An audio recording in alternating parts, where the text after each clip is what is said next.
ఇంటి నుండి బయటకు వెళ్లిన భార్య, ఇద్దరు చిన్నారులు అదృశ్యం కనిపించకపోవడంతో భర్త పోలీసులను ఆశ్రయించాడు. భర్త ఫిర్యాదు మేరకు పోలీసులు మిస్సింగ్ కేసు నమోదు చేసి దర్యాప్తు ముమ్మరం చేపట్టారు. పూర్తి వివరాలు ఈ విధంగా ఉన్నాయి. నిజామాబాద్ జిల్లా వర్ని మండలంలోని సత్యనారాయణపూర్ గ్రామానికి చెందిన మంగలి లచ్చయ్య తన భార్య, ఇద్దరు కుమార్తెలు కనిపించడం లేదని పోలీస్ స్టేషన్లో ఫిర్యాదు చేశారు.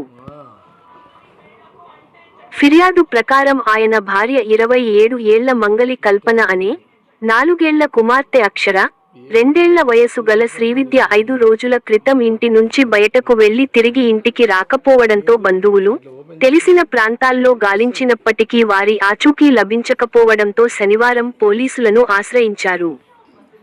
కల్పన ఇంటి నుంచి వెళ్లే సమయంలో గులాబీ రంగు పంజాబీ డ్రెస్ ధరించి ఉందని తెలిపారు. ఆమె ఎత్తు సుమారు 5 అడుగుల 5 అంగుళాలు ఉంటుందని ఫిర్యాదులో పేర్కొన్నారు.